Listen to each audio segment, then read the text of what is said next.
요한계시록의 언약은 언제든지 우리에게 큰 소망을 주는데 갈 곳이 있다는 게 얼마나 좋은지 몰라요. 우린 갈 곳이 있어요. 어떤 사람은 여기를 떠나고 버림받는다 생각하지만 갈 곳이 있습니다. 이걸 우리가 본받고 배워야 건강한 가정과 교회도 되는 것 같아요. 자녀를 다 양육하고 출가를 시키면 이제 한 60 넘으시겠죠? 그 부부가 갈 곳이 있습니다. 할 일이 있고 교회에서 공직은 70세에 은퇴한다고 합니다만 뭐 우스갯소리로 제가 은퇴한다고 홍 선생 그러지 않고 목사님 그러시는 것처럼 집사님, 권사님 은퇴하셔도 다 집사님, 권사님이세요. 그러나 교회 공직은 맞지 않고 저도 담임 목사가 이제 아니고 모든 공직은 다 그만두게 될 겁니다. 그래도 할 일이 있어요. 교회는 영원히 언제든지 영원하신 하나님 우리 구주 예수 그리스도 우리와 함께 하시는 성령님 본받아 지도를 받아 인도를 받아 갈 곳과 할 곳을 마련해야 될 줄 압니다. 천국을 바라보고 천국을 닮아간다는 것은 또한 공적으로는 언제든지 우리가 이제는 뭔지 모르겠다 하지 않고 그 다음 더 가야 될 곳을 찾는 것이기도 해요. 오늘 아침에 우리 목회자들이 잠깐 회의하다가 이제 가정에서 신앙 교육에 대해서 지난주에 세미나가 있었고 우리 양신의 전도사님이 노예 목사님들 앞에서 교리 교육에 대해서 강의도 했고 그래서 이제 대화를 하는데 자연스럽게 그 주제로 흘러갔어요. 그런데 우리 어르신들은 사실은 다 키웠잖아요. 뭐 지금 마음 먹은 아들도 키울 수는 있는데 걔가 안 크려고 하잖아요. 그래서 우린 다 키웠는데 자꾸 자녀 양육하면 또 이제는 본인의 선택에 의해서 아마 사도 바울처럼 헌신할 것 같은데 싱글로 지내는 형제 자매들이 있어요. 그런 경우도 자녀 양육은 물론 교회 안에서 다음 세대는 키우지만 뭐 가정에서 키우는 건 아니거든요. 그래서 그게 너무 많이 이야기되면 당연히 어렵죠. 그래서 그런 경우에 대해서 이야기를 하면서 다 성령께서 알아서 하니까 기도하는 겁니다. 물론 그거는 맞는 진리고 항상 우리에게 있지만 그래서 제가 좀 역정을 냈어요.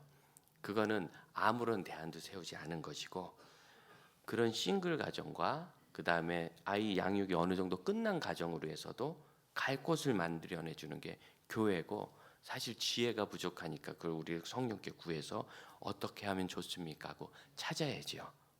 그것이 우리 사역자들의 목표고 리더들의 목표고 우리 장로님들에게 중요한 사명이고 의무고 그렇습니다. 그래서 여러분 우리가 천국을 바라본다는 건 있잖아요. 거기 나는 갈 거야. 니네 안녕이다.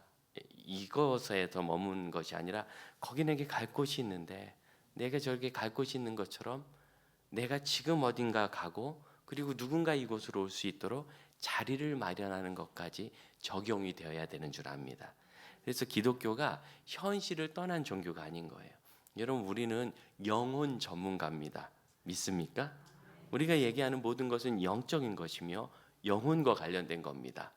영혼은 사실은 현실보다는 이 세상의 육신을 벗어난 미래의 의미가 분명히 있어요. 그렇다고 해서 현실을 도외시하지 않습니다. 너무나 놀랍게 어떤 분은 그렇게까지 얘기해요. 신구약 성경, 구약 성경부터 신약까지 그 모든 교훈의 6분의 1이 15% 정도가 경제생활과 관련이 있다. 여러분 경제생활과 제일 관련이 없는 것이 영혼이죠. 몸은 굶어 죽어도 영혼은 굶어 죽지 않고 이 세상 떠날 때 모든 경제를 놓고 가지 영혼이 뭐 저금한 거 갖고 가고 그러지 않아요. 크레디트 가져가지 않아요. 그러니까 영적인 것에 대한 교훈이니까 성경은 경제를 얘기하지 않을 것 같지만 현실의 삶에서 유효한 것이 경제거든요. 그 6분의 1이나 거기 관련해서 교훈을 주고 있다는 거예요. 그분의 계산법이 뭔지 모르겠는데 어쨌든 뭐 재앙을 받아가지고 가난해져도 경제고, 전쟁이 생겨서 궁핍해져도 경제니까 뭐 영향이 있는 것 같긴 해요. 성경은 또 우리 하나님은 우리 자녀를 사랑하시기 때문에 여기서 사는 것에 굉장히 관심이 많습니다. 어떤 목사님들은 하나님과 그 자녀들의 관계를 멀리 외국에 이민이나 유학이나 또는 뭐 주재원으로 보낸 자녀의 부모님처럼 이야기도 하기도 해요. 그러니까 저희 아이도 공부하러 가야 있습니다. 하나님이 기회를 주셔서 1년 공부하는데 벌써 다 할머니의 마음이 된 것 같아요. 살아보니까 참 고생하죠. 주재원으로 가면 어떻습니까? 거의 영원히 살 것도 아니고 돌아올 것도 아닌데 그럼 자녀들이 또 애매하잖아요. 공부 중에 있는 아이들은. 또 이민 간 것도 그렇죠. 거기 뭐 누가 나를 위해서 모든 걸 마련해 놓고 기다려주지 않거든요. 개척하는 것이 쉽지 않습니다. 그러면 부모 입장에서 어떻게 지내나 굉장히 관심이 많고 뭐 김치 보내주고 싶고 그러잖아요. 보낼 줄 몰라서 그러지 보낼 길만 있으면 돈이 좀 들어도 얼마든지 보내려고 할 거예요. 마찬가지로 하나님께서 여기 내가 너희들이 살 집을 마련해 놓고 있다 해서 그냥 앞으로 오면 되니까 대충 살다 와라 그러지 않는다는 거예요. 우리가 이 세상 사는 동안 무엇을 먹는지 무엇을 마시는지 우리가 염려하지 않아도 우리 하나님께서 다 생각하고 고민하고 더구나 우리 육신의 부모는 그 멀리 가 있는 자녀를 도와줄 길이 없지만 우리 하나님은 전능하셔서 그것을 완전하게 도와주시고 완전한 섭리 가운데 인도하고 계시잖아요. 그래서 이 세상 사는데 우리가 하나님을 믿는 것은 세상의 삶에서 이렇게 괴리되지 않아요. 아주 민감하고 연결이 돼 있어요. 오늘 우리가 읽은 성경은 이 계시록 먼 미래 앞으로 예수님께서 이 세상에 다시 오셔서 예수님이 다시 오신다는 것을 참 믿기 어려울 만큼 이스라엘은 부침을 많이 겪었습니다. 그런데 결국 예수님이 오셔서 인류를 구원하셨어요. 그러니 여러분 승천하실 때 하신 약속대로 내가 다시 오리라 하신 약속도 지금 보면은 2000년이나 안 오셨는데 그럴지 모르지만 반드시 이루어지는 것을 믿으시길 바랍니다. 주님의 약속은 틀림이 없어요. 그럼 계시록은 먼 미래의 일을 가르쳐 주면서 우리에게 무엇을 원하느냐면 앞으로 될 일이 이거니까 잘 대비해라 그거 아니에요. 그게 아니고 큰 거를 가르쳐 주는 거예요. 예를 들어서 조금 과거로 좀 되돌려 보지요. 요즘 새벽에 이사야서 말씀을 나누는데 우리 사역자들이 지금 끙끙거리고 있습니다. 어쩌면 다음 장도 심판, 그 다음 장도 심판, 그 다음 장도 심판. 그래서 지난주에는 우스갯소리로 상상할 수 있는 모든 징벌이 다 나왔는데 아직도 나온다고 이야기를 해요. 그런데 그 징벌이 이스라엘의 멸망과 함께 이루어졌잖아요. 그러면 그 이사야서의 예언은 이스라엘이 멸망하는 일이 이렇게 있으니까 너희는 여기다 집을 사고 이런 무기를 준비하고 이런 비상식량을 채우고 그런 얘기하려고 한 게 아니죠. 회개하라고 한 거예요. 회개하라고. 마찬가지로 인류의 마지막 때 뭐 환란도 있다 그러고 여러 가지 징조와 어려운 것이 있다고 그러는데 그거는 지진 나니까 지진계 준비하라는 거 아니고 전쟁 날 수 있으니까 방공호 준비하라는 게 아니고 내가 이 세상 떠날 것을 준비하라는 말씀이죠.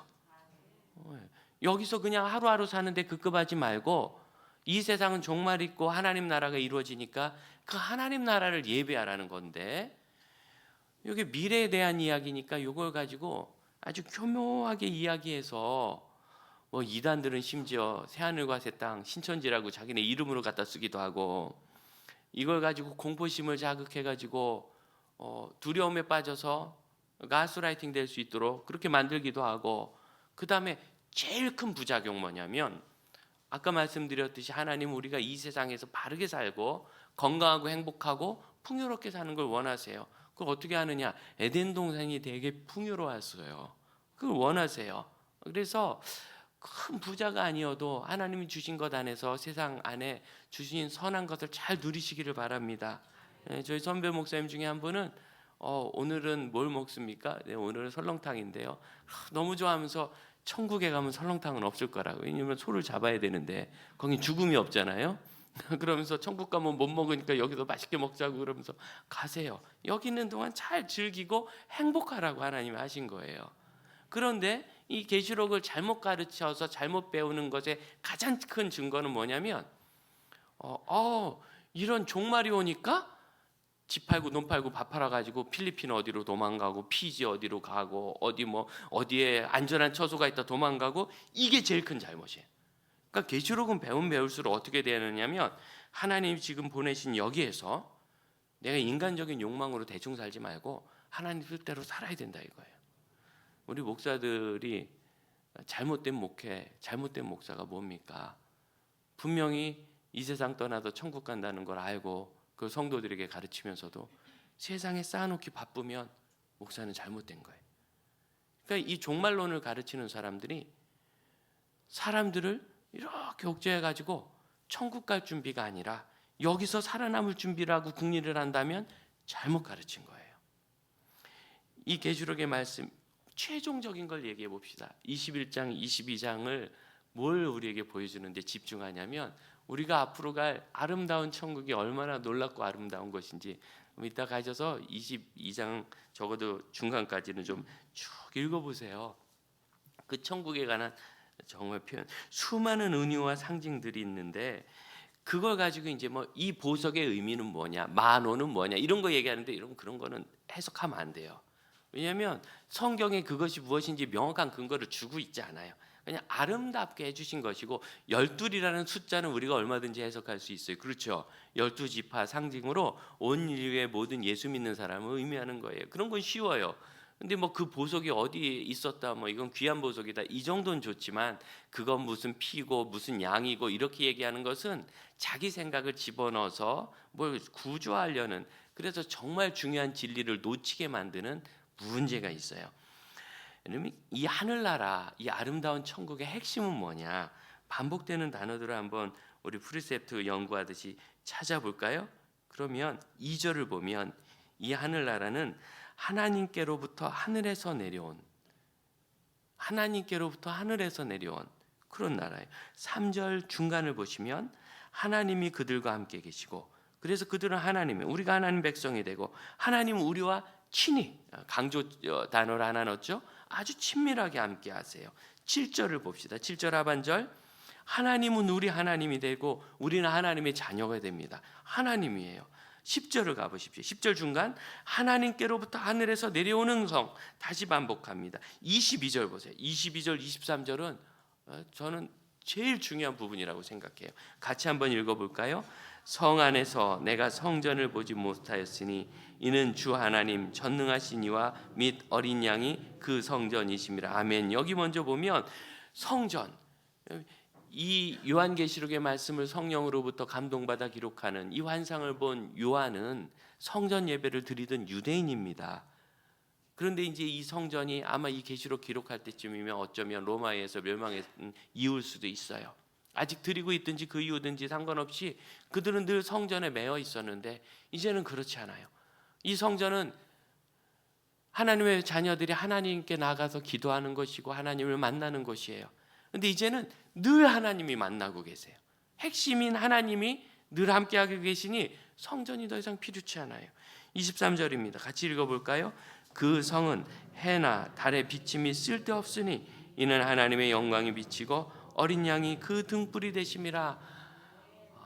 해가 없으면 어떻게 삽니까? 그런데 하나님의 비침이 충만한 하나님이 계신 곳이라는 거예요. 그래서 그것이 그냥 빛이 있다고 끝나는 줄 알았더니 24절 만국이 모든 사람들이 그 빛 아래 다녀요.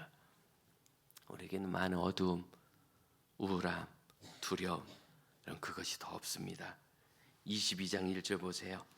생명수가 하나님과 어린 양 예수의 보좌 아래서 여러분 그걸 가지고 보좌 아래서 뭐가 나오고 이렇게 얘기하면 안 돼요. 여러분 그림을 그려보세요. 앉아 계신 보좌가 있는데 그 밑에서 물이 나오면 부실공사지. 이 상징하는 것이 있잖아요. 생명수란 말이에요. 생명의 근원이신 하나님 예수께서 함께 하시고 3절 다시는 저주가 없는데 이유는 하나님과 어린 양이 함께 하시기 때문입니다. 5절입니다. 다시 밤이 없겠고 왜냐? 주 하나님이 그들에게 비치시기 때문에. 여러분 지금 이 천국의 핵심은 보석도 아니고 황금길도 아니고 생명수도 아니고요. 뭐죠? 하나님인 거예요. 하나님이 함께 하신다. 저 천국은 우리에게 하나님이 나랑 살자고 마련해 두신 거예요. 그래서 우리 자녀들이 가는 곳입니다. 하나님이 공평하신가? 하나님이 공평하신가? 아주 불공평하시다고 불평하는 사람들에게 제가 섬기던 자폐 유치부의 부모 한 사람이 막 화를 내고 야단을 치면서 우리 아이 자폐인가 알지 않느냐. 둘이 친구예요. 안다고. 내가 얼마나 고생하는지 알지. 당신 고생이 커, 내 고생이 커. 아유, 비교도 못하죠. 하지만 내가 보니 하나님 너무 공평하셔요.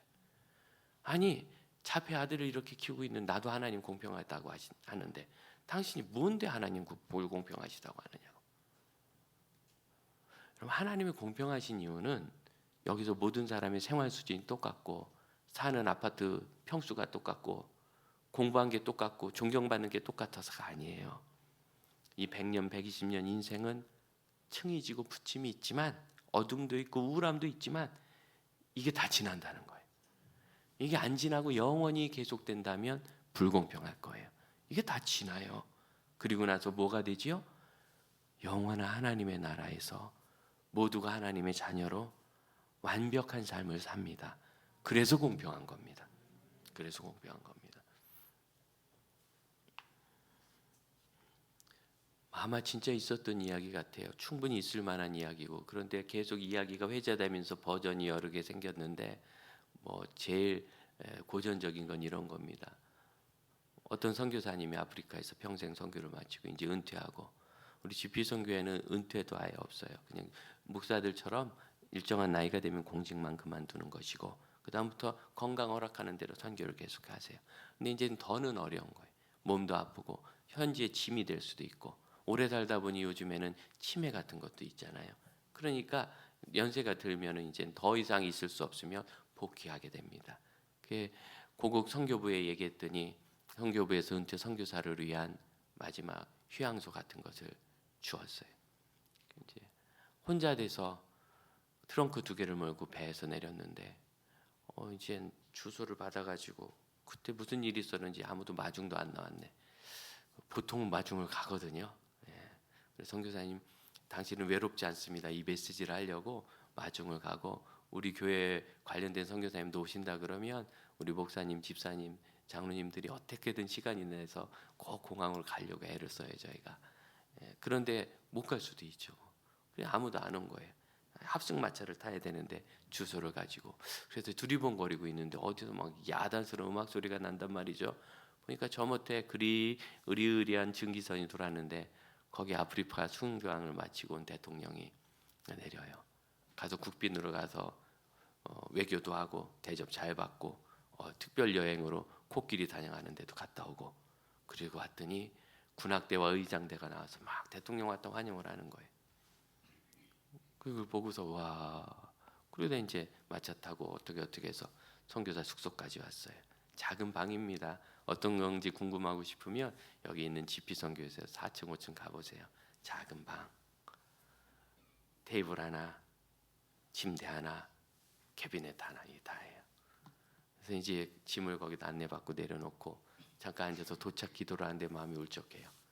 대통령은 놀다 와도 저렇게 환영하는데 저는 선교지에 있다 왔는데 아무도 없어요. 하나님. 그때 하나님께서 그 마음에 감동을 주시는데 아들아 대통령은 자기 집에 왔고 너는 아직 네 집에 안 왔다. 그런 감동. 충분히 있을 만한 일이고 당연한 이야기입니다.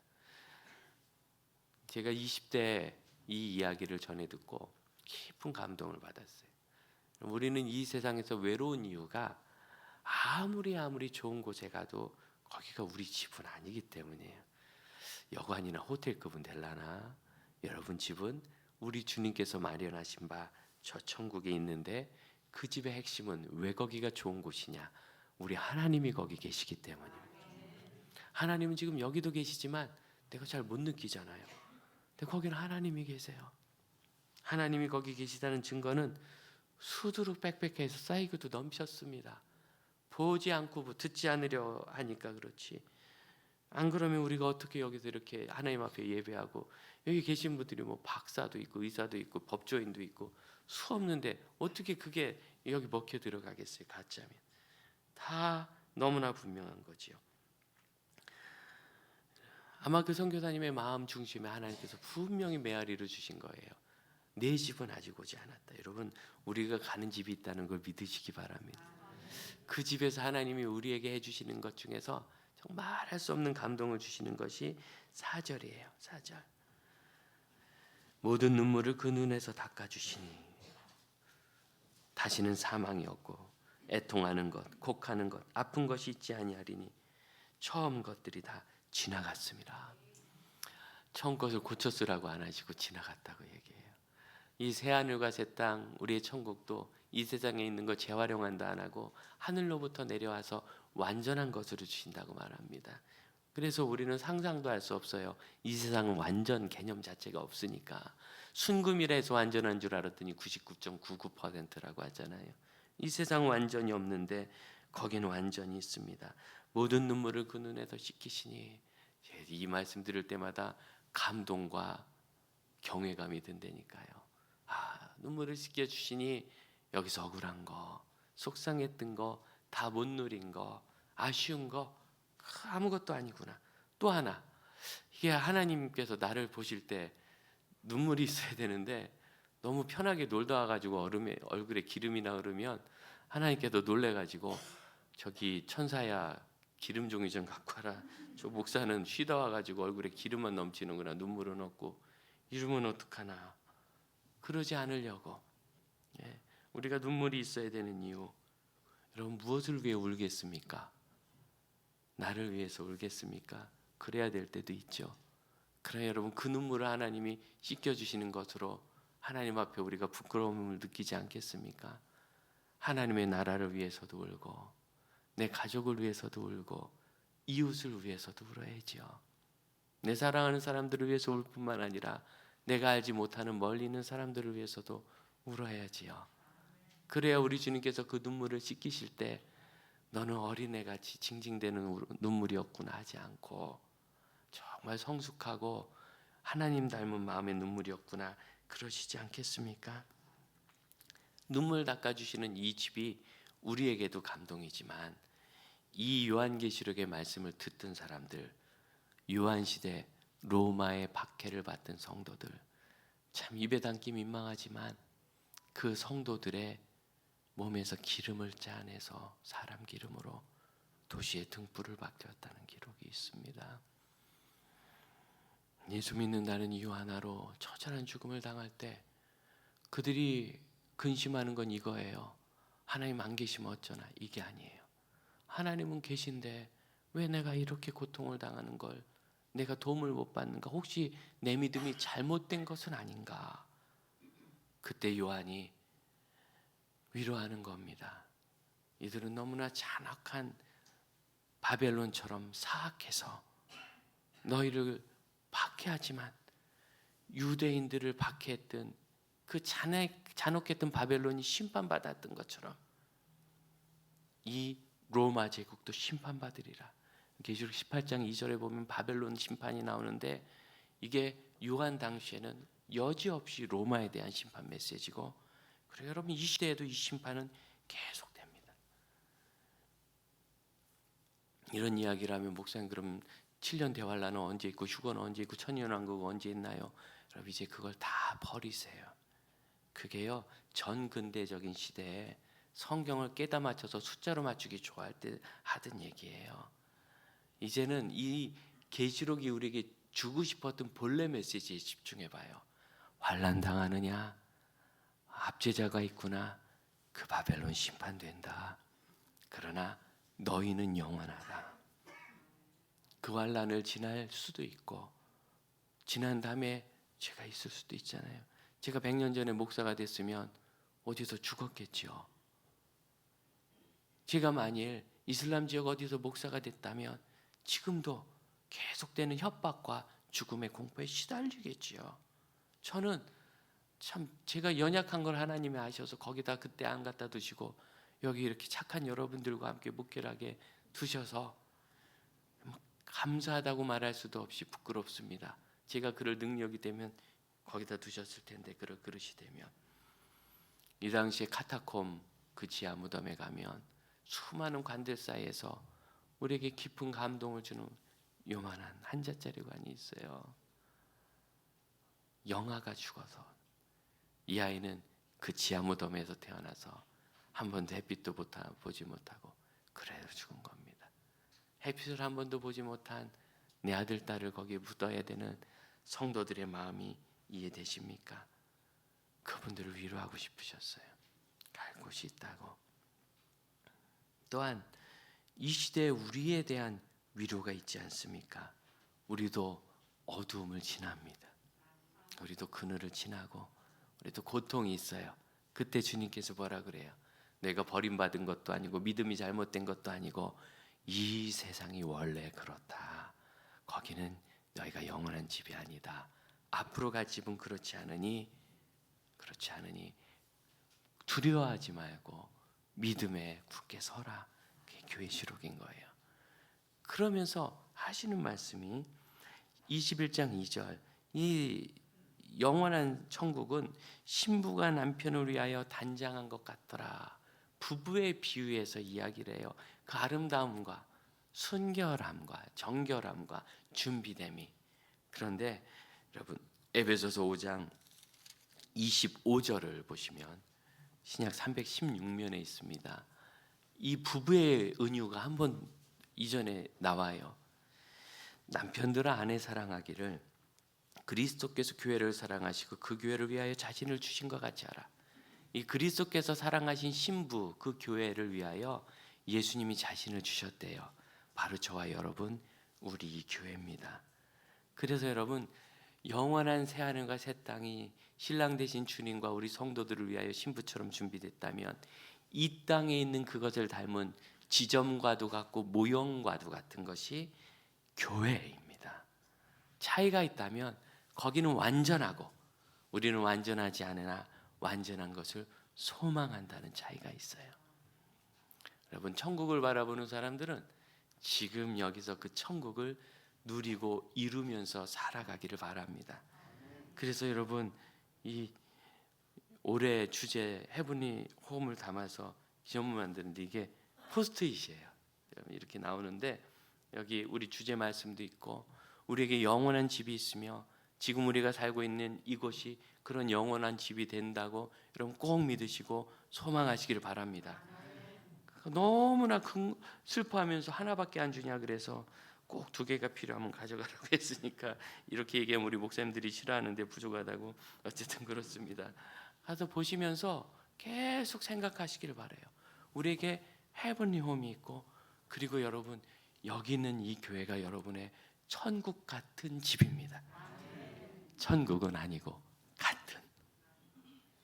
그런데 이곳은 불완전해서 하다 보면 속상한 일도 생기고 가끔은 험한 말을 하는 분도 있고 그렇죠. 저는 중학교 3학년 때 예수님 만나서 교회를 갔더니 밥 먹었냐?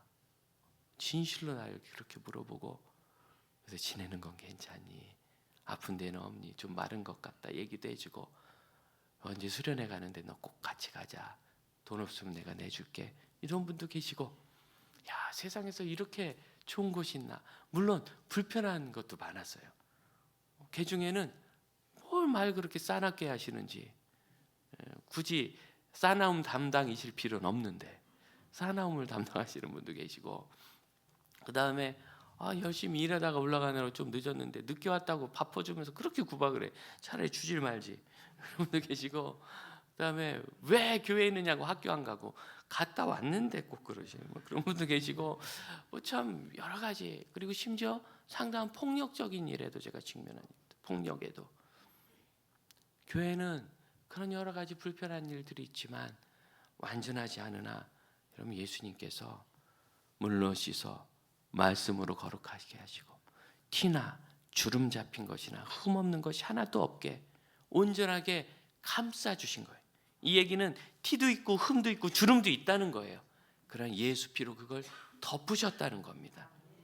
그래서 이 교회에서 우리가 누리기 원하는 천국의 감성 있죠. 우리가 교회에서 누리기 원하고 받기 원하고 공급받기 원하는 것을 여러분 틀림없이 다 받을 수 있습니다. 단 정기적으로 예배를 드리며 그 다음에 교회에 성경 공부와 모임에 참여해야 됩니다. 예수님의 몸에 참여하고 교회의 이 천국 작은 천국에 참여해야지 그냥 구경만 하는 것으로는 안 생겨요. 구경만 하면 그런가 보다 저런가 보다 상상을 할 거예요. 하지만 지속적으로 참여하시면 반드시 제가 장담할 수 있어요. 여러분이 교회로부터 얻기 원하는 모든 것을 충만하게 다 얻게 될 겁니다. 지난해 11월에 2달 전에 방콕에서 선교대회가 8년 만에 열렸을 때 선교사님들 10분하고 한 테이블에 앉아서 그런저런 얘기를 하다가 교회에 대해서 제가 물었어요. 그랬더니 와, 10분의 선교사님 전부 다 교회가 너무너무 부담스러워. 깜짝 놀랐어요. 절반 정도는 파송교회가 없어요. 갈 때부터 파송교회가 없으셨던 분도 계시고, 파송교회가 작은 교회였는데 간사의 교회가 해산된 경우도 있고, 이런저런 이유로 교회 어려움이 생기면서 이제 더 이상 파송을 못합니다. 중단된 분도 있고, 또한 파송교회가 있는 분도 내가 돌아갔을 때 교회를 가면 뭐 또 달라고 왔나 혹시 그렇게 생각하실까? 당신 전도 얼마나 했느냐고 물어보면 어떡하지? 난 이슬람 지역에 있는 나라고 그냥 사는 것도 간당간당한데, 여러 가지 생각이 복잡해서 너무너무 편안하지가 않은 거예요. 그 편안하면 우리 교회 아니겠어요? 우리는 아무 생각이 없으니까. 그래서 그러면 당신들에 대해서 아무 생각도 없고 언제든지 와서 기도 부탁도 하고 밥 주세요 해도 되고 차도 마시고 사무실도 쓸 수 있고 모임에 가서 교제도 할 수 있는 그런 집 같은 교회가 생기면 좋겠어요? 그럼 너무 좋대요. 거기서 천국 같은 집, 헤븐리 홈이라는 올해 주제가 나왔습니다. 결정에 그 개념을 갖고 있다가 선교사님들을 만나서 우리가 그리워하는 교회가 그거구나. 우리 성도들이 누구든지 오셨을 때 이게 티나 주름이나 흠이 있지만 예수의 피로 덮으셔서 그런 건 다 이겨낼 만하고 그 속에는 사랑과 관심과 교제와 소망과 격려와 위로를 나눌 수 있고 함께 하나님 나라의 일을 해나갈 수 있는, 선교도 하고 구제도 하고 전도도 하는 천국 같은 집. 또한 아직은 예수 모르는 우리 친척들 가족들을 언제든지 데려왔어도 뭔가 여기 굉장히 영적이다, 나도 모르게 그렇게 느낄 수 있는지, 하나님의 일이 사람의 일보다 크게 보이는지, 그리고 사람들이 모여 있는 곳인데 나도 거기 속하고 싶다는 생각이 드는 그 집. 이 집은 영원한 집이 아닙니다. 우리는 영원한 저 하늘의 헤븐리 홈을 바라보며 이 땅에 천국 같은 집을 살아갈 겁니다. 그 일을 여러분 포기하지 않고 끝까지 하시길 바랍니다. 또한 예수님께서 이 땅에 내가 교회를 세우리라 말씀하시는데 이거 굉장한 얘기입니다. 그 당시까지만 해도 회당이거든요. 성전이고 시나고그는 달라요. 근데 에클레시아, 세상으로부터 불러내서 예수 믿는 사람들의 모임 교회를 세우리라 하시고 그 교회에 양식을 주셨어요. 말씀과 그 다음에 성례, 떡과 포도주를 주셔서 내가 다시는 이 세상에서 이것을 먹지 않을 텐데 너희들은 이것을 늘 먹어 기영하고 내가 하늘에서 너희와 함께 이것을 다시 먹겠다. 그러면 그것을 바라보고 소망을 갖는 게 성찬입니다. 오늘 그 은혜가 충만하시길 바랍니다. 성찬이었나